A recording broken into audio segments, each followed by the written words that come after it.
Hello everyone, कैसे हैं आप सभी लोग। आशा करते हैं आप सभी लोग अच्छे होंगे और बोर्ड की तैयारी कर रहे होंगे। प्री बोर्ड आपका बहुत अच्छे से गया और मैं अब बोर्ड की तैयारी आप लोगों को करा रहा हूं। जैसा कि आप लोगों ने कहा था कि सर बोर्ड की तैयारी कराइए, यानी बोर्ड में जो क्वेश्चन आते हैं वो आप हमको बताइए। इसीलिए मैं करा रहा हूं आपको 7 सेटों की श्रृंखला, 7 सेट सभी सब्जेक्ट के कराऊंगा। जिसमें मैंने मैथ के 2 सेट अपलोड कर दिए हैं और साइंस के ये दूसरा सेट है। पहला सेट मैंने अपलोड कर दिया, प्ले लिस्ट में जा करके देख लीजिए। ठीक, अब हम यहाँ पे स्टार्ट कर रहे हैं ये सेट नंबर 2। ये है आपका सेट नंबर 2। ये दूसरा सेट है 824 सीके जिसका कोड है। और अब हम इसको सॉल्व करेंगे, पेपर को देर नहीं करेंगे। यहाँ पर मैंने फ़ोटो कापी निकलवाई है तो उसमें जो है हिंदी वाला पार्ट गायब हो गया है, इंग्लिश वाला निकल आया है। तो आप लोग समझ लीजिए हिंदी मीडियम के हैं, बाकी सारा हिंदी में ही मिलने वाला है। यहाँ पे देख सकते हो। लेकिन एक पेपर इंग्लिश में बेटा आ गया है तो उसको मैं हिंदी में बोल दूंगा, आप समझ जाएंगे। देखिए लिखा, a ray of white light passes through the triangular prism made of glass, the maximum dispersion will be for the colour. इसका मतलब यह है कि जब हम किसी प्रिज्म में से श्वेत प्रकाश किरण गुजरती है तो सबसे ज़्यादा विचलन किस रंग का होता है। इस तरीके से पढ़ा होगा बीप की ओर। तो सबसे ज़्यादा विचलन किसका होता है, वायलेट यानी कि बैंगनी रंग का सबसे ज़्यादा विचलन होता है, ये इस प्रश्न में कहा गया है। नेक्स्ट क्वेश्चन है, at sunrise at sunset the sky round the horizon looks. इसका मतलब ये है कि सूर्योदय और सूर्यास्त के समय आकाश का रंग मतलब जो सूर्य होता है उसका रंग कैसा होता है, तो उसका होता है लाल रंग। कैसा होता है, रेडिश माने लाल रंग। अगला है, every ray of light passing through an a point in front of a concave mirror, यानी अवतल दर्पण reflect back to pass through the same point the point is. इसका मतलब क्या है, अवतल दर्पण में वह बिंदु बताना है जहाँ पर से जो है जहाँ पर वस्तु होती है वहीं पर प्रतिबिंब बनता है। तो ऐसा केवल एक स्थिति में संभव होता है, जब ये सेंटर पर होती है, मतलब वक्रता केंद्र सेंटर ऑफ कर्वेचर पर होती है। तो इसका राइट आंसर होगा centre of curvature of the mirror. अगला देखते हैं, for which of the following lens is used to see and erect. Erect माने होता है सीधा, वर्चुअल। इरेक्ट वर्चुअल माने आभासी, एंड स्मॉलर माने छोटा। माने आभासी, सीधा, छोटा। साइज इमेज ऑफ ऑब्जेक्ट माने जो प्रतिबिंब बनेगा वो आभासी, सीधा, छोटा होना चाहिए। लेकिन ऐसी कंडीशन होनी चाहिए लेंस में। अगर ये दर्पण में कहता है तो उत्तल दर्पण होता, लेकिन ये लेंस में कह रहा है तो जो है अवतल लेंस में ये क्रिया होती है। ठीक, अवतल लेंस उत्तल दर्पण में सेम चीज़ें होती हैं, क्योंकि अवतल लेंस और उत्तल दर्पण सेम काम करता है प्रकाश को फैलाने का। The unit of current for flowing in a electric current. Electrical current unit माने मात्रक बताओ। करंट, लाइट चली गई है तो भैया यहाँ पे लाइट चली गई थी, थोड़ा क्षमा चाहेंगे। द यूनिट ऑफ यानी मात्रक निकालना है आपको। Current flowing in electrical circuit माने विद्युत परिपथ में जो धारा प्रवाहित होती है उसका मात्रक क्या होता है, धारा का मात्रक होता है एम्पियर। नेक्स्ट देखते हैं, और वोल्ट होता है विभव का, ओम होता है प्रतिरोध का, और वाट होता है शक्ति का। अगला देखते हैं, three resistance of equal value, मतलब 3 प्रतिरोध हैं, तीनों की सेम वैल्यू है, मतलब आर आर आर हैं तीनों, और are connected in series combination, श्रेणी क्रम में जोड़े गए हैं। तो टोटल प्रतिरोध क्या होगा, R1 plus R2 plus R3, यानी R प्लस R फार्मूला लगेगा तो ये आ जाएगा टोटल प्रतिरोध 3R। ठीक, अब फिर कह रहा है कि द, मतलब R डैश इसको दे देते हैं नाम, R dash the resultant resistance, ये हो गया, of the combination as compared with each resistance will be. अब मतलब प्रत्येक रेजिस्टेंस से आपको क्या करना है, तुलना करना है। तो देखो ये है, ये था R, ये है 3R, ये है R, ये है 3R, ये है R, ये है 3R, माने इसका तिगुना है। तो यहाँ पर ट्रिपल होगा यानी तिगुना। ठीक, अगला देखते हैं, the magnetic field caused due to current carrying linear conductor will exhibiting along. Exhibit along मतलब इसका मतलब ये पूछ रहा है कि जब तार, सीधे चालक तार में धारा प्रवाहित होती है तो जो चुंबकीय क्षेत्र होता है, मैग्नेटिक फील्ड, वो उसका कैसा पथ दर्शाता है। चुंबकीय क्षेत्र होता है कैसे, सर्कुलर यानी वृत्ताकार। अगला देखते हैं, chemical formula of baking soda. खाने वाले सोडे का या सोडियम बाइकार्बोनेट का फार्मूला पूछा है, NaSCO3 होता है। ये तो साधारण नमक है, लवण है। Na2SO4 इंटू 10H2 ये भी लवण है। और ये Na2CO3 इंटू 10H2 ये सोडियम कार्बोनेट यानी धोने वाला सोडा, धावन सोडा है, वॉशिंग पाउडर इसको बोलते हैं। फंक्शनल ग्रुप इन ब्यूटेन, यहाँ पर कह रहा है कि ब्यूटेन का फंक्शनल ग्रुप बताना है। तो देखो ब्यूटेनोन का मतलब है कीटोन, और कीटोन का होता है double valency free, double bond O, या फिर कह लो CO। ठीक, 2 वैलेंसी फ्री, तो CO इसी में है, यहाँ पे 2 वैलेंसी फ्री, यही सही हो जाएगा। ये COOH है कार्बोक्सिलिक अम्ल का, ये OH है एल्कोहल का, और ये है अपना एल्डिहाइड का। एल्डिहाइड में अल होता है, इसका अनुलग्न ऑल, इसका ओन, और इसका ओइक एसिड। तो चलिए इंग्लिश का आपने थोड़ा दुख झेला, क्योंकि भैया ये प्रिंट निकालते समय मिस्टेक हो गई थी। अब हम लोग हिंदी मीडियम से आराम से करेंगे। जस्ता धातु तन या सीएल से क्रिया करके, मतलब जस्ता माने क्या होता है, जिंक। जस्ता माने होता है जिंक, किससे क्रिया कर रही है, HCl से। 2HCl से क्रिया करा दोगे तो बनेगा ZnCl2 और प्लस हाइड्रोजन गैस निकलेगी। तो यहाँ पर कह रहा था कि कौन सी गैस उत्सर्जित करती है, तो ये कौन सी गैस उत्सर्जित करती है, हाइड्रोजन गैस उत्सर्जित करती है। शुद्ध जल का पीएच मान कितना होता है, 7। शुद्ध जल का पीएच मान 7 होता है। 0 से लेकर 14 तक स्केल होती है, डॉक्टर पीएच सोरेनसन ने की थी इसकी खोज। 7 होता है उदासीन और 7 से कम अम्लीय, 7 से ज़्यादा क्षारीय। जितना यहाँ पे आओगे, जितना आगे बढ़ोगे प्रबल क्षारीय, जितना इधर बढ़ोगे प्रबल अम्लीय हो जाएगा। आगे देखते हैं अमलगम क्या होता है। अमलगम यानी पारा से बना हुआ धातु, उसको हम लोग अमलगम बोलेंगे। इसको एक मिश्र धातु होती है। इनमें से कौन हाइड्रोकार्बन एल्कीन है, कौन हाइड्रोकार्बन एल्कीन है, यहाँ पर देखेंगे तो ये एल्कीन कौन है, एल्कीन है भैया आपकी एथिलीन। देखो मेथेन तो एल्केन का सदस्य हो जाएगा, इसमें एन आएगा, ये भी एथेन, मेथेन एथेन, ये तो दोनों एल्केन के हैं। एथेन एथिलीन, एथिलीन जो है इसका हो जाएगा एल्कीन का, एसिटिलीन नहीं होगा। एसिटिलीन का मतलब होता है एसिटा यानी 3 कार्बन, ठीक। तो यहाँ पर मेथेथ, ठीक, उसके बाद में एसिटिलीन नहीं होगा, इसका एथिलीन होगा, ठीक। अब देखते हैं द्विखंड विधि द्वारा जनन होता है, मैंने बाइनरी फ्यूजन किस में होता है, तो भैया पैरामीशियम में भी होता है, यूग्लिना में, अमीबा में भी होता है। फिलहाल अमीबा में बहुविखंडन भी होता है, लेकिन विपरीत परिस्थितियों में होता है, और साधारण परिस्थिति में द्विखंडन ही होता है। अलिंद व निलय किस मानव अंग के भाग होते हैं, तो यहाँ पर हृदय में होता है अलिंद और निलय। ये हो गया आपका हृदय, और हृदय में होते हैं 4 पार्ट। ऊपर हो गए अलिंद, बायां दायां, बायां लिंद, ये हो गया अपना दायां लिंद, ये हो गया बायां लिंद, ये मतलब दायां निलय, ये बायां निलय, ठीक। ये बायां हो जाएगा अलिंद और नीचे वाला निलय, ठीक।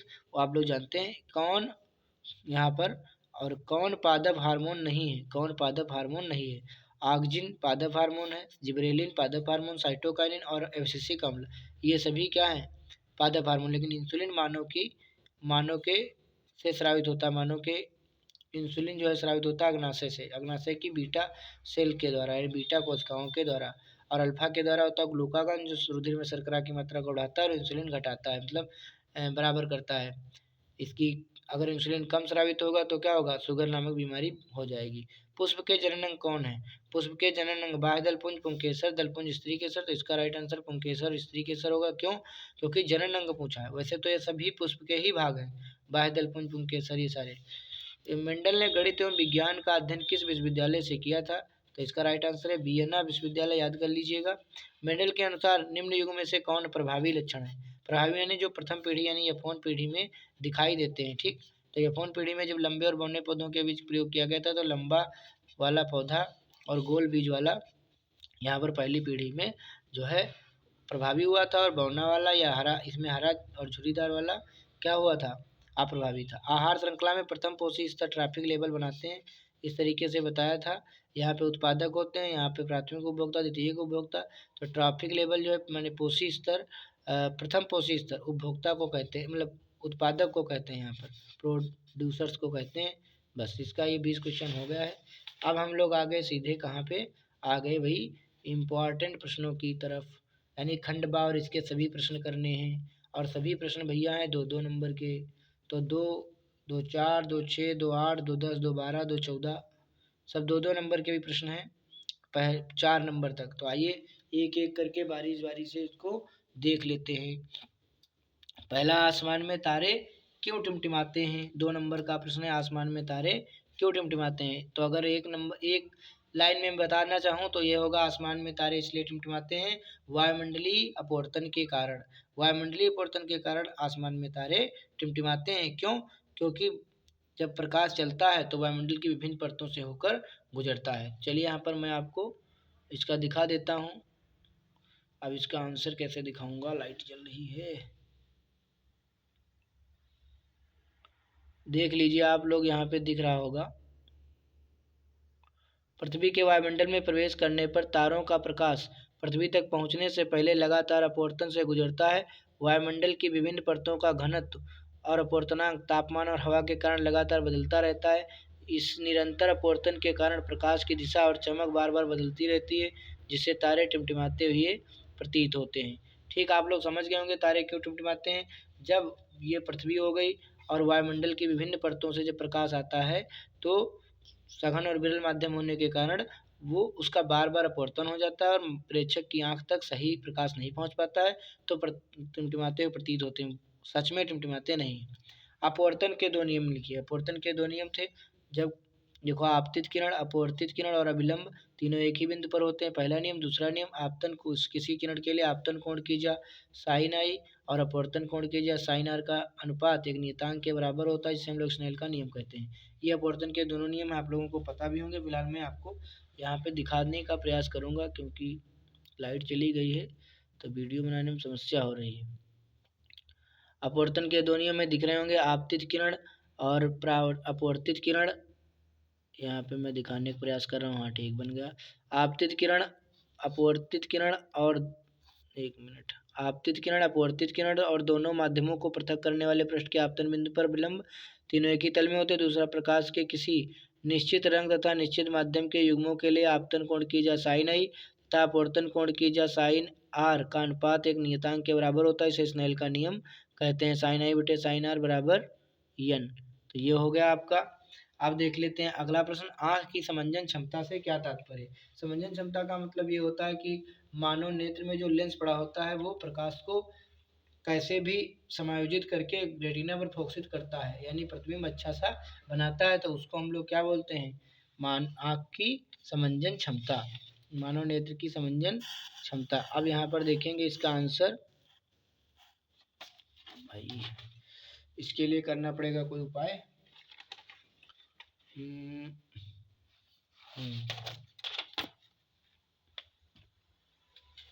थोड़ा आप लोग वेट करेंगे 1 सेकंड का बिल्कुल।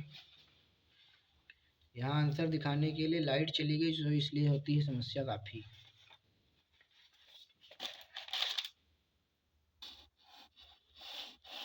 ये यहाँ पे आप लोग इसका आंसर आप देख सकते हैं। इसका आंसर यहाँ पे दिखाई दे रहा है, समंजन क्षमता, आँख की वह क्षमता जिसके कारण वह अपनी फोकस दूरी को समायोजित करके निकट और दूर दोनों वस्तुओं को स्पष्ट रूप से देख पाती है, आँख की समंजन क्षमता कहलाती है। ठीक, अब यहाँ पर अगला प्रश्न देखेंगे, 50 सेंटीमीटर फोकस दूरी वाले उत्तल लेंस की क्षमता ज्ञात कीजिए। भैया ये मैं सवाल आपको लगा के दिखा रहा हूँ, 50 सेंटीमीटर फोकस दूरी वाले उत्तल लेंस की क्षमता की गणना कीजिए। तो यहाँ पर देखो फोकस दूरी 50 सेंटीमीटर, क्षमता निकालना है, फार्मूला होता है P बराबर 1/f, और ये सेंटीमीटर में दिया है तो इसको फिर 100 बट लिख लेना पड़ेगा, तब फोकस दूरी सेंटीमीटर में होगी। तो 100/50, तो 50 एकम 50 दूनी 100, तो यह आ जाएगा क्षमता कितनी आ जाएगी, प्लस की 2 डायोप्टर। तो ये समझ में आ गया, ये तो मैंने लगा दिया, आपको 2 नंबर मिल गए। अगला यहाँ पे प्रश्न है आपके सामने, ओम का नियम क्या है, तीसरे का पहला, सूत्र सहित स्पष्ट किए। तो ओम का नियम क्या होता है, यदि किसी चालक की भौतिक अवस्था जैसे लंबाई, ताप, क्षेत्रफल आदि परिवर्तित रहे तो किसी चालक के सिरों के बीच उत्पन्न विभवांतर उसमें बहने वाली धारा के समानुपाती होता है। फिर बी बराबर आई आर यहाँ से निकल करके आता है। तो चलिए इसका मैं आंसर आपको दिखाने का प्रयास करूँगा। लाइट चले जाने के कारण ये सभी समस्याएं हो रही हैं। यहाँ पर देख लीजिए, ओम का नियम आप सभी के सामने आ गया है। यदि किसी चालक की भौतिक अवस्थाएं ताप, दाब आदि स्थिर रहे तो उसमें प्रवाहित होने वाली धारा उसके सिरों के बीच विभवांतर के समानुपाती होती है। सूत्र बी बराबर आई आर, जहाँ बी विभवांतर, आई धारा और आर प्रतिरोध, बस इतना ही यहाँ पे लिखना है। अब नेक्स्ट देख लेते हैं, विद्युत प्रतिरोधकों का श्रेणी क्रम संयोजन क्या है, सूत्र की मदद से बताइए। चलिए इसका भी मैं दिखा देता हूँ, आप लोग इसको देखने का प्रयास करेंगे। यहाँ पे आप लोगों को दिख रहा होगा, अभी ब्लर कर रहा है, अभी दिखेगा।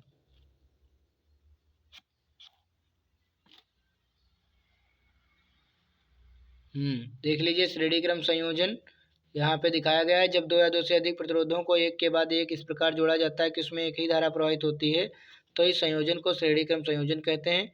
और सूत्र होता है आर बराबर R1 + R2 + R3। बाकी मैं प्रूव इसका करके आपको 1 सेकंड में दिखा देता हूँ। थोड़ी समस्या आज हो रही, लाइट चली गई है। देखिए यहाँ पे, जब हम श्रेणी क्रम में इस प्रकार प्रतिरोधों को जोड़ते हैं, R1, R2 और R3, ठीक, यहाँ पे मैं जोड़ रहा हूँ, ये प्लस हो गया और ये माइनस हो गया, और यहाँ पे कुंजी लगा देते हैं, और ये धारा बह रही है आई। अब इसमें आई ही बहेगी सब जगह, क्योंकि एक ही वायर से सभी कनेक्टेड हैं। ये R1 है, ये R2 है और ये R3 है, और यहाँ पर ये V है। तो यहाँ पर क्या रहेगा, धारा समान रहेगी लेकिन विभव इसका V1 रहेगा, इसका V2 रहेगा और इसका V3 रहने वाला विभव। तो यहाँ पर हम क्या लिखेंगे, देखेंगे चूँकि जो विभव है कुल विभव वो क्या होगा, V1 plus V2 plus V3 होगा। और ओम के नियम से क्या होता है, ओम के नियम से होता है, ओम के नियम से, वैज्ञानिक ओम के नियम से V बराबर आई आर। तो यहाँ पर फिर V1 बराबर हो जाएगा IR1, आई तो सेम रहेगी। फिर इसी प्रकार V2 हो जाएगा IR2 और V3 हो जाएगा IR3। तो यहाँ पर क्या आ जाएगा, V की जगह रख लेंगे IR बराबर IR1 plus IR2 plus IR3 और I ले लेंगे कॉमन, तो भैया हो जाएगा R1 plus R2 plus R3 और इधर है IR, तो I से I कैंसिल, तो आ जाएगा R बराबर R1 plus R2 plus R3। उसमें RS लिखा था, RS का मतलब है श्रेणी क्रम संयोजन का तुल्य प्रतिरोध। एक सेकंड, थोड़ा सा वेट करेंगे आप लोग, बार बार दिक्कत हो रही थी, अब ठीक। तो चलिए यहाँ पे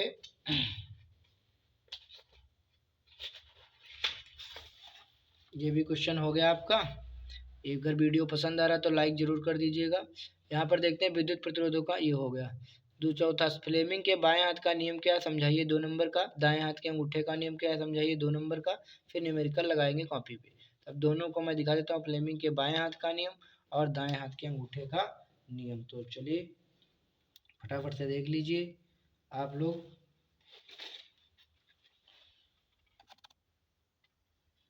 यहाँ पर ये देखिए फ्लेमिंग के, हाँ, फ्लेमिंग के बाएं हाथ का नियम, अपने बाएं हाथ के अंगूठे तर्जनी और मध्यमा को इस प्रकार फैलाएं कि वे एक दूसरे के परस्पर लंबवत हों। यदि तर्जनी चुंबकीय क्षेत्र की दिशा और मध्यमा चालक में प्रवाहित धारा की दिशा को दर्शाती है तो अंगूठा चालक पर लगने वाले बल की दिशा को प्रदर्शित करेगा। दक्षिण हाथ, दाएं हाथ के अंगूठे का नियम, कल्पना करें आप दाहिने हाथ में एक धारावाही चालक को इस प्रकार पकड़े हुए हैं कि आपका अंगूठा विद्युत धारा की दिशा की ओर संकेत करता है, तब आपकी उंगलियां चालक के चारों ओर चुंबकीय क्षेत्र की रेखाओं की दिशा में लिपटी होंगी। तो दोनों हमने आंसर आपको दिखाए और मैं आपको बता भी देता हूँ। देखिए इस तरीके से उंगली को करना है। यदि हम अपने तर्जनी उंगली, बाएं हाथ की तर्जनी उंगली, मध्यमा उंगली और अंगूठे को इस प्रकार फैलाएं कि तीनों दूसरे के लंबवत हों, तो यदि तर्जनी उंगली चुंबकीय क्षेत्र की दिशा में और ये मध्यमा उंगली विद्युत धारा की दिशा प्रदर्शित करेगी, तो अंगूठा चालक पर लगने वाले बल की दिशा को प्रदर्शित करेगा। इसी प्रकार दाएं हाथ के अंगूठे का नियम, यदि हम किसी चालक तार को इस प्रकार पकड़ें कि अंगूठा चालक में बहने वाली धारा ऊपर की तरफ धारा की दिशा को प्रदर्शित करेगा, तो मुड़ी हुई उंगलियां चुंबकीय क्षेत्र की दिशा को व्यक्त करेंगी। तीसरा क्वेश्चन सॉल्व करेंगे कॉपी पे। क्या है, 2 ओम प्रतिरोधक के प्रतिरोध से प्रति सेकंड 100 जूल ऊष्मा उत्पन्न हो रही प्रतिरोध में प्रवाहित धारा की गणना कीजिए। 2 ओम प्रतिरोध है, यहाँ पे देखेंगे फटाफट। प्रतिरोध कितना है, प्रतिरोध है 2 ओम और समय कितना था प्रति सेकंड 1 सेकंड और हमें दिया हुआ है ऊष्मा दी है 100 जूल। अब मुझे क्या निकालना है, आई, धारा निकालना है हमको, धारा यहाँ पे निकालना है। फार्मूला होता है H बराबर आई स्क्वायर आर टी और मुझे H का मान दिया है 100, आई स्क्वायर, आर का मान दिया है 2 और टी का मान दिया है 1। तो 2 से काटेंगे हो जाएगा 50। तो आई स्क्वायर बराबर 50, आई बराबर अंडर रूट 50। 50 को लिख सकता हूँ 25 गुणे 2 और 25 को क्या लिखूँगा, 25 को लिखूँगा 5 अंडर रूट 2। पेज थोड़ा चेंज करना पड़े, यहीं आ जाएगा। चलो यहाँ पे लगा देता हूँ, इसको लिख लूँगा 5 अंडर रूट 2 और अंडर रूट 2 का मान होता है 1.414, 14 और इस हो जाएगा 70 और 3 अंकों के बाद दशमलव। तो ये कितना आ जाएगा, धारा आ जाएगी 7.07 एम्पियर। ठीक भैया, समझ में ना आए तो वीडियो प्लेबैक बार बार कर सकते हैं आप लोग। अब देखते हैं अगला क्वेश्चन, पेज भी पलट लेता हूँ यहाँ पे और आ गया अगला प्रश्न। अगला प्रश्न क्या है यहाँ पे, अथवा वाला, चुंबकीय क्षेत्र में स्थित धारावाही चालक पर बल किन कारकों पर निर्भर करता है। चुंबकीय क्षेत्र में स्थित धारावाही चालक पर बल किन इस कारकों पर निर्भर करता है। तो देखेंगे अब इसका किन कारकों पर निर्भर करता है। तो चालक में प्रवाहित धारा की प्रबलता पर, चुंबकीय क्षेत्र की प्रबलता पर, लंबाई पर और उसके बीच कोण पर। मैं इसको सूत्र के माध्यम से लिख देता हूँ, आप लोगों ने ये फार्मूला जरूर पढ़ा होगा। एफ बराबर बिल साइन थीटा, यहाँ पे ये वाला पढ़ा होगा, एफ बराबर बी आई एल और साइन थीटा, ये जरूर पढ़ा होगा। तो देखो किस पे निर्भर करता है, बल निर्भर करता है चुंबकीय क्षेत्र की प्रबलता पर, धारा पर, लंबाई पर और चुंबकीय क्षेत्र और लंबाई मतलब धारा के बीच, मतलब लंबाई के बीच स्थित कोण पर, धारा और दिशा के बीच, चुंबकीय क्षेत्र और धारा की दिशा, इसके बीच और इसके बीच के कोण पर। अब वही चीज़ इसमें जो है बताई गई है। मैं एक बार इसको बंद करता हूँ और यहाँ पे दिखाने का प्रयास कर रहा हूँ। तो देखिए बल किस पे निर्भर कर रहा है, चालक में प्रवाहित धारा की प्रबलता पर, चुंबकीय क्षेत्र की प्रबलता पर, चालक की लंबाई पर, चुंबकीय क्षेत्र और धारा की दिशा के बीच कोण पर। अब नेक्स्ट क्वेश्चन है आपके सामने, यहाँ पर कह रहा है कि सामान्य घरेलू विद्युत परिपथ का एक व्यवस्था आरेख बनाइए। सामान्य घरेलू विद्युत परिपथ का जो है एक व्यवस्था आरेख बनाना है। तो मैं आपको यहाँ पे थोड़ा सा दिखा देता हूँ, फिर आरेख बना के भी दिखा देता हूँ। तो यहाँ पर देख लीजिएगा,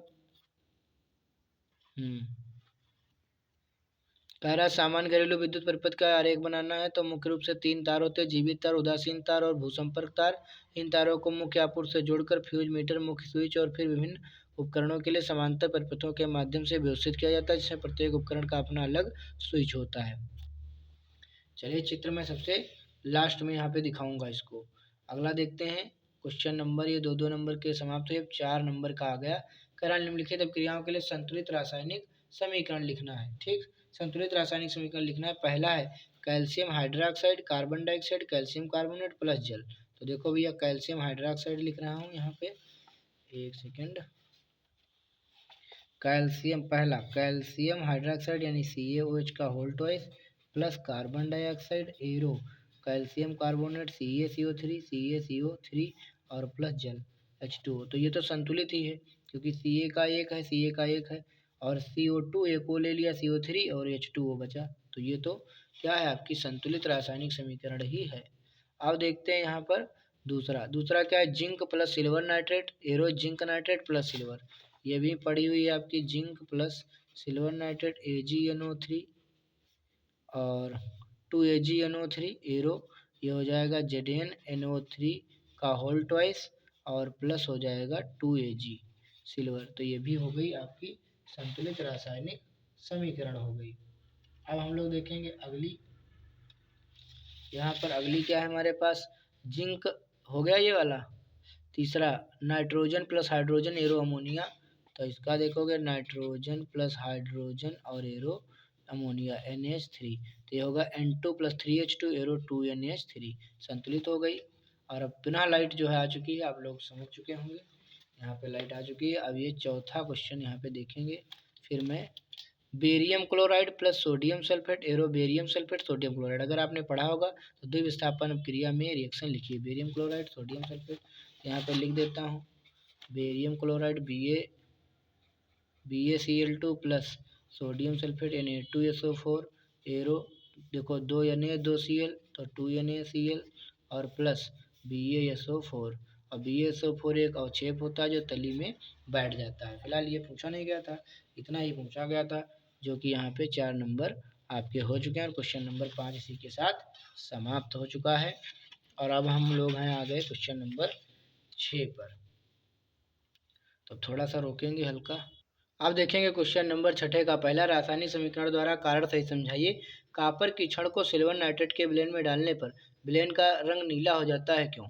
तो भैया कॉपर की छड़ को यानी Cu को किस में डालोगे, सिल्वर नाइट्रेट या AgNO3 के विलयन में डालोगे तो ये क्या हो जाएगा, ये हो जाएगा Cu और NO3 कॉपर नाइट्रेट और प्लस Ag यहाँ पे हो जाएगा।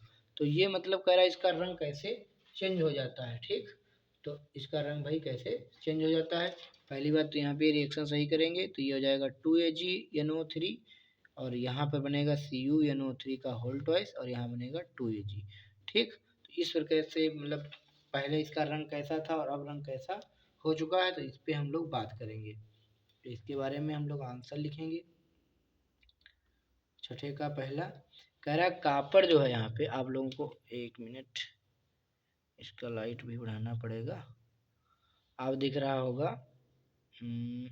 चौथा, पांचवा, छठा, हाँ यहाँ पे दिख रहा होगा, कॉपर सिल्वर से अधिक क्रियाशील होता है, इसलिए यह सिल्वर नाइट्रेट के घोल से सिल्वर को विस्थापित कर देता है और नीला कॉपर सल्फेट बनाता है।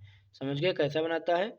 नीला बनाता है। ठीक, रासायनिक समीकरण तो मैंने आपको दिखा दिया और इसका कारण क्या था। इस क्रिया में कॉपर धातु Cu2+ आयनों में ऑक्सीकृत हो जाती है। ये Cu2+ आयन विलयन को नीला रंग प्रदान करते हैं। सिल्वर धातु Ag के रूप में अवक्षेपित हो जाती है, तली में ये बैठ जाती है। अगला देखते हैं, इनका कह रहा है IUPAC नाम लिखिए। इनके लिखने हैं IUPAC नाम, तो भैया इसका यहीं पे देख लेते हैं। इसका IUPAC नाम लिखना है तो ये देखो COOH है, तो इधर से गिनती करेंगे 1 2, तो 2 कार्बन का मतलब क्या होता है? एथ, और सिंगल बॉन्ड है तो एथेन, और 1 नंबर पर लगा है ओइक अम्ल, तो एथेनोइक अम्ल इसका जो है हो जाएगा, इसका एथेनोइक अम्ल। ठीक, अगला क्या है? ये एल्डिहाइड का है, CHO, तो एक ही कार्बन है तो इसका हो जाएगा मेथेन, और एल्डिहाइड का अल होगा तो मेथेनल, एक में ही जोड़ दिया तो मेथेनल हो जाएगा। तो ये तो मैंने इसका बता दिया, जो कि यहाँ पे आप लोग देख भी सकते हैं। IUPAC नाम एथेनोइक अम्ल है, दूसरे का नाम मेथेनल है। ठीक, तो ये हो गया। अब देखते हैं क्या होता है जब केवल रासायनिक समीकरण आपको देना है। सोडियम जल से क्रिया करता है और कैल्शियम ऑक्साइड जल से क्रिया करता है। ये सारे क्वेश्चन हम लोग धीरे धीरे से 6 क्वेश्चन के 6 क्वेश्चन देख रहे हैं, यहाँ पे फटाफट से देखेंगे। ब्लर कर रहे हैं क्या भैया? हाँ ठीक, चलो। पहला है सोडियम जल से क्रिया करता है, तो ये हो गया सोडियम 2Na और प्लस जल से क्रिया करता है 2H2O एरो। तो यहाँ पर देखो ये कैसे टूटेगा, जल टूटता है H+OH- में, और 2 बार है तो 2 बार हो जाएगा, और 2 बार Na और 2 बार OH तो बनेगा 2NaOH, और फिर बन जाएगा H2, हाइड्रोजन गैस यहाँ से निकल जाएगी। तो पहला हो गया। दूसरा कह रहा है कैल्शियम ऑक्साइड जल से क्रिया करता है, पहला हो गया। दूसरा कैल्शियम ऑक्साइड जल से क्रिया करता है। दूसरे का देखेंगे, कैल्शियम ऑक्साइड CaO और जल से क्रिया करता है H2O से, तो ये क्या बनाएगा? ये टूट जाता है H+OH- में, तो ये वाला वो इसके पास आ जाएगा, तो OH कितने OH हो जाएंगे? 2, तो ये हो जाएगा CaOH का whole twice, calcium hydroxide CaOH का होल ट्वाइस, मैंने बुझा हुआ चूना। अब देखते हैं अगला, लाल तप्त लोहे पर जल की वाष्प प्रवाहित करते हैं। तीसरा है लाल तप्त लोहे पर जल की वाष्प प्रवाहित करते हैं, तो इसको देखेंगे। तीसरा क्वेश्चन नंबर, ब्लर क्यों?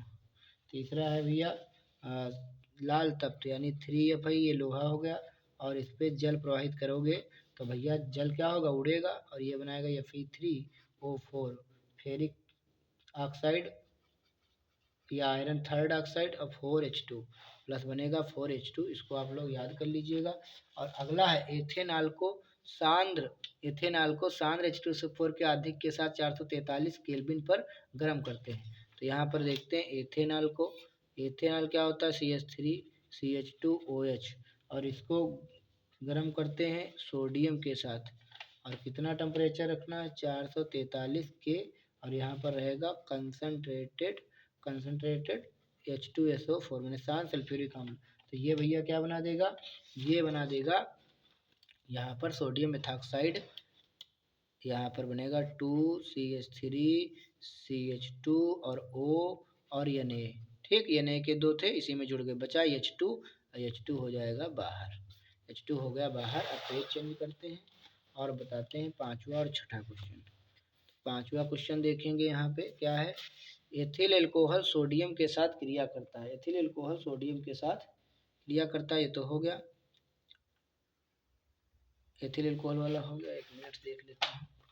हाँ, एथिल एल्कोहल पहला हो गया, दूसरा हो गया, तीसरा हो गया, चौथा एथेनॉल को शांत सल्फ्यूरिक अम्ल के साथ, किसके साथ? आधिक्य के साथ। अच्छा, ये वाला छूट गया है, इसकी जगह मैंने पांचवा बता दिया एथिल एल्कोहल को। ठीक, ये पांचवा बता दिया है पहले। अब देखिए फोर्थ नंबर छूट गया। फोर्थ नंबर में भी यही चीज़ है, क्या है? एथेनॉल को शांत सल्फ्यूरिक अम्ल के अधिक के साथ। तो यहाँ पर एथेनॉल क्या होगा? CH3CH2OH, और इसमें जो है होगा कंसनट्रेटेड H2SO4, और यहाँ 443 केल्विन टेम्परेचर रहने वाला है। तो ये भैया क्या बना देगा? इसमें से जल बाहर निकल जाएगा H2O, और बचेगा क्या? C2H4 यानी CH2 डबल बॉन्ड CH2, यानी एथिलीन बनेगी और हाइड्रोजन बाहर निकल जाएगा। और जो पांचवा है एथिल अल्कोहल सोडियम के साथ क्रिया करता है, तो उसका जो मैंने पहले ही यहाँ पे बता दिया है। एक मिनट, एथिल अल्कोहल सोडियम के साथ क्रिया करता है, इसमें ये सब नहीं लिखना है, ये गलती से लिखा गया था अभी। इसके बाद में देख लेते हैं क्वेश्चन नंबर चौथा हो गया। अब देखते हैं पांचवा भी हो गया इसका, इसके सभी हो गए। छठा, मीथेन का दहन होता है।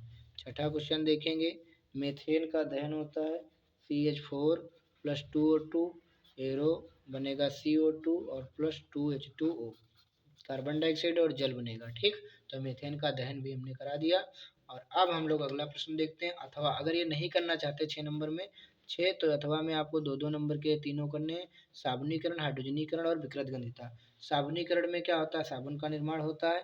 मैं आपको यहाँ पे दिखा देता हूँ साबुनीकरण।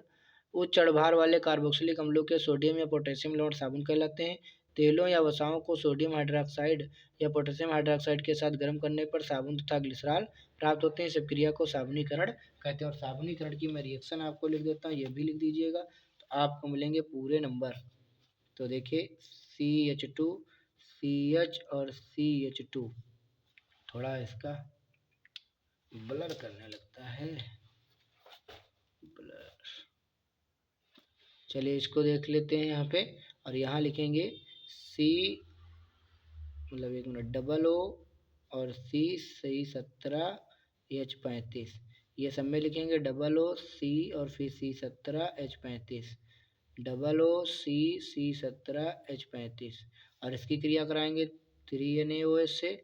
ये क्या बना देगा, यहाँ पे CH2 CH CH2, और ये OH, 3 है OH, तीनों जगह लग जाएंगे, OH OH OH। इसका नाम हो जाएगा 1 2 3 प्रोपेन, 1 2 3 ट्राईआल। इसका नाम हो जाएगा प्रोपेन, 1 2 3 है कार्बन प्रोपेन, और 1 2 3 तीन जगह OH लगा है, 1 2 3 ट्राईऑल, एल्कोहल के लिए ऑल लगाते, प्लस देखो C17H35, C डबल O 3 बार है और 3 बार Na है, तो 3 बार C17H35 और C डबल O Na, ये बन गया साबुन। और साबुन का रासायनिक नाम होता है सोडियम स्टीयरेट। इसका नाम होता है सोडियम स्टीयरेट। ठीक, सोडियम स्टीयरेट, इसको याद रखेंगे। और अब देखते हैं अगला क्वेश्चन है हाइड्रोजनीकरण अभिक्रिया। यहाँ पे दिख रहा होगा अगला प्रश्न, हाइड्रोजनीकरण अभिक्रिया। हाइड्रोजनीकरण माने हाइड्रोजन का योग। तो यहाँ देख लेंगे हाइड्रोजनीकरण अभिक्रिया, पैलेडियम या निकिल जैसे उत्प्रेरकों की उपस्थिति में असंतृप्त हाइड्रोकार्बनों में हाइड्रोजन मिलाने से वे संतृप्त हाइड्रोकार्बन बदल जाते हैं। इस अभिक्रिया को हाइड्रोजनीकरण अभिक्रिया कहते हैं। इस विधि का उपयोग वनस्पति तेलों से वनस्पति घी बनाने में किया जाता है। तो साथियों इसको भी देख लेंगे, इसकी रिएक्शन अगर आप लिख देंगे तो और नंबर आपको अच्छे मिलेंगे। तो इसका एग्जाम्पल नंबर 1 में बता रहा हूँ, वनस्पति तेल में अगर हाइड्रोजन जोड़ दोगे निकिल या पैलेडियम उत्प्रेरक की उपस्थिति में, तो ये बन जाएगा वनस्पति घी, जिसको हम लोग डालडा कहते हैं। ठीक, ये होता है असंतृप्त और ये है संतृप्त। ये खाया ना चाहिए, ये ज़्यादा खाना नहीं चाहिए। और अगर मैं लिखना चाहूँ तो CH2 double bond CH2 plus H2, और यहाँ निकिल पैलेडियम की उपस्थिति में करा देंगे तो डबल बॉन्ड टूट जाएगा और हाइड्रोजन एक एक इससे जुड़ जाएगा, CH3 सिंगल बॉन्ड CH3, यानी एथेन यहाँ पर बन जाएगा। तो असंतृप्त हाइड्रोकार्बन से संतृप्त हाइड्रोकार्बन यहाँ पर प्राप्त हो गया। अब अगला क्वेश्चन यहाँ पर देखेंगे, आप लोगों को दिख रहा होगा विकृत गंधिता, यानी कि जिसको हम लोग बोलते हैं रैंसिडिटी।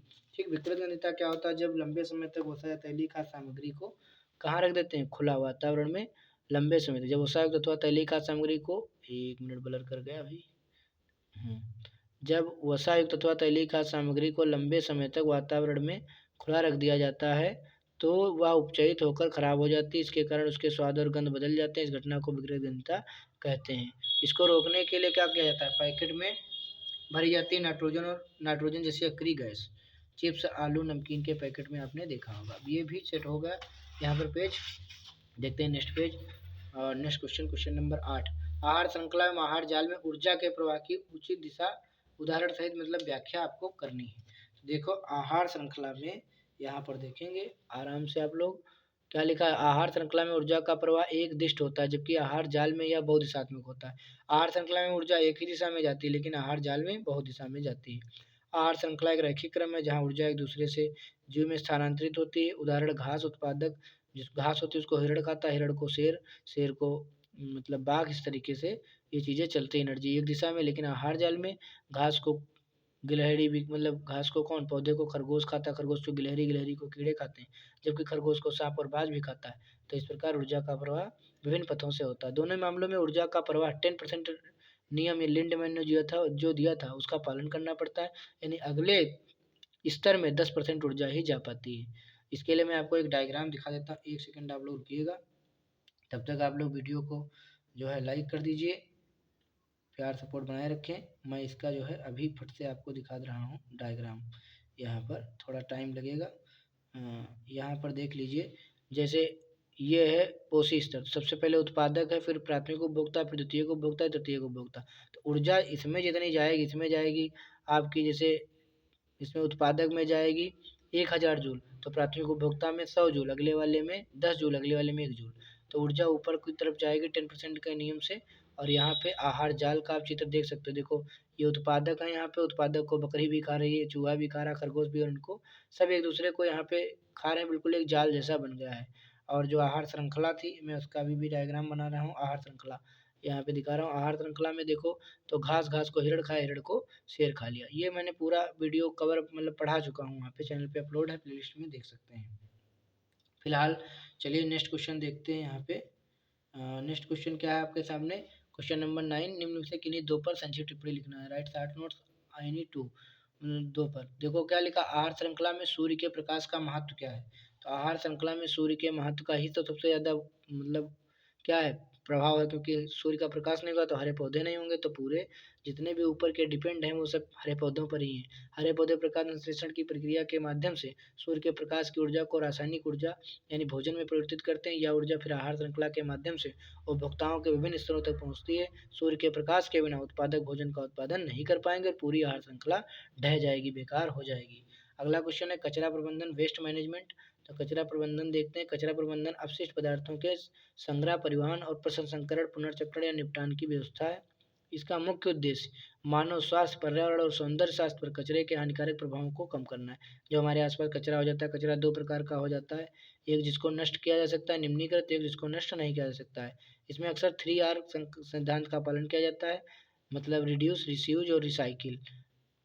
रिड्यूस माने कम करो, और रीयूज माने दोबारा उपयोग करो, पुनर्चक्रण माने दोबारा उसका काम करना। उचित कचरा प्रबंधन सतत विकास और स्वच्छ वातावरण के लिए महत्वपूर्ण है। अगला है ओजोन परत लाभदायक है या हानिकारक, व्याख्या कीजिए। Ozone layer is benefit and harmful explain. तो देखो यहाँ देखेंगे हम लोग, ओजोन परत पृथ्वी के वायुमंडल में एक सुरक्षात्मक ढाल के रूप में कार्य करती है तापमंडल में, इसलिए यह लाभदायक है। यह सूर्य से आने वाली हानिकारक पराबैंगनी अल्ट्रावायलेट विकिरणों से के अधिकांश भाग को शोषित कर लेती है और पृथ्वी पर आने नहीं देती, जिससे कि हमें त्वचा कैंसर, मोतियाबिंद जैसे सनबर्न जैसे बीमारियां नहीं होती हैं। या ओजोन परत इन विकिरणों को पृथ्वी की सतह से पहुंचने से रोककर जीवन की रक्षा करती है, लेकिन अगर ये पृथ्वी पर हो तो पृथ्वी पर ये नुकसान करेगी। अगला तीसरा हो गया, तीसरा भी। अब यहाँ पर देखते हैं जनन में विभिन्नता के महत्व पर एक निबंध लिखिए, 4 नंबर में है। तो यहाँ पर जनन में विविधता पर एक निबंध मैं आपको दिखा देता हूँ। जनन में विभिन्नताएं प्रजातियों के अस्तित्व और विकास के लिए महत्वपूर्ण है। उत्तरजीविता विभिन्नताएं जीवों को बदलते पर्यावरण के अनुकूल होने में मदद करती हैं। यदि किसी आबादी में सभी जीव समान होते तो पर्यावरण में एक बड़ा बदलाव पूरी आबादी को मिटा सकता था। अगला देखते हैं यहाँ पर विकास, इवोल्यूशन। विभिन्नताएं प्राकृतिक चयन का आधार बनते हैं। जो जो बेहतर अनुकूलित होते हैं वे जीवित रहते हैं और प्रजनन करते हैं, जिससे समय के साथ प्रजातियों का विकास होता है। अनुकूलन, एडाप्टेशन। विभिन्नताएं नई विशेषताओं और लक्षणों को जन्म देती हैं जो नई परिस्थितियों में फायदेमंद हो सकते हैं। अगला देखते हैं पाचन क्या है। मानव में पाचन क्रिया का विस्तार से वर्णन कीजिए। देख लीजिए पाचन क्या है। पाचन एक जटिल प्रक्रिया है। इसमें बड़े अघुलनशील खाद्य पदार्थों को छोटे घुलनशील अणुओं में तोड़ा जाता है, जिन्हें शरीर अवशोषित कर सकता है। मानव पाचन तंत्र में मुख्य ग्रास नली, माते, छोटी आंत, बड़ी आंत, आंत मलाशय और गुदा शामिल है। पाचन की प्रक्रिया मुख में शुरू होती है। भोजन का यांत्रिक और रासायनिक यानी भौतिक और रासायनिक पाचन मुंह में हो जाता है और छोटी आंत में समाप्त होता है, जहाँ अधिकांश अवशोषण होता है। विभिन्न एंजाइम और पाचक रसलार ग्रंथियों, अमाशय, यकृत, अग्नाशय द्वारा स्रावित इस प्रक्रिया में मदद करते हैं। पचे हुए भोजन को रक्त प्रवाह में अवशोषित किया जाता है और अपचयित भोजन को मल के रूप में शरीर से बाहर निकाल दिया जाता है। यहाँ पर मैं थोड़ा सा आपको और दिखाऊंगा, एक सेकंड में पाचन वाला भी सिस्टम आपको यहाँ पर दिखाने वाला हूँ। थोड़ा सा आप लोग यहाँ पर वेट करेंगे, 1 सेकंड का, ज़्यादा नहीं। ये भी किस में चला गया, इसमें भी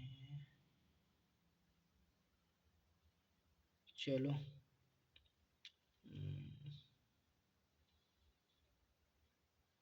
ये देखिए, आहार नाल से लेकर के और पाचन की पूरी प्रक्रिया इसमें बताई गई है, और कौन क्या होता है इसके लिए मैंने वीडियो अपलोड कर रखा है चैनल पे, जा करके आप लोग इसका लाभ उठा सकते हैं, फ्री में पड़ा हुआ है, ठीक। पूरा नोट्स भी मिल जाएंगे। अगला है, मानव शरीर में नियंत्रण एवं समन्वय हेतु हार्मोन्स की भूमिका पर एक निबंध लिखना है। तो ये भी हम आपको दिखा रहे हैं। हार्मोन मानव शरीर में नियंत्रण एवं समन्वय के लिए महत्वपूर्ण रासायनिक संदेश वाहक है। हार्मोन अंतःस्रावी ग्रंथियों द्वारा स्रावित होते हैं और रक्त के माध्यम से विशिष्ट लक्ष्य अंगों तक पहुंच जाते हैं। वे शरीर के कई कार्यों को विनियमित करते हैं, जिनमें वृद्धि, विकास, चयापचय और प्रजनन और मनोदशा शामिल होते हैं। उदाहरण, इंसुलिन जो होता है वो रक्त शर्करा का नियंत्रण करता है। थायरॉक्सिन चयापचय को नियंत्रित करता है, वृद्धि में सहायता करता है। एड्रेनलिन तनाव प्रतिक्रिया में शामिल है। तंत्र के साथ मिलकर हार्मोन शरीर के आंतरिक संतुलन को बनाए रखने में मदद करते हैं। साथियों, हमने पूरा पेपर आपका करा दिया। एक बात मैं कहना चाहूँगा कि अगर जो बच्चा बोर्ड में अच्छे मार्क्स लाना चाहता है, टॉपर बनना चाहता है, उसके लिए मैंने जो है 42 सेट तैयार मतलब बनाए हैं। 42 सेट मतलब 7-7 सेट सभी सब्जेक्ट के, 6 सब्जेक्ट होते हैं, 6 सतह 42 सेट उसको मिल जाएंगे। वो हमारा अगर बैच परचेज करना चाहता है तो इसी नंबर पे 399 का पेमेंट करके वो हमसे जुड़ सकता है, और बोर्ड तक ये चीज़ उपलब्ध रहेगी और बहुत अच्छे मार्क्स के आएंगे। तब तक के लिए धन्यवाद। जो साथी यूट्यूब पे देख रहे हैं वो लोग वीडियो को फ्री में देखें और इसका लाभ उठाएं। Thank you so much.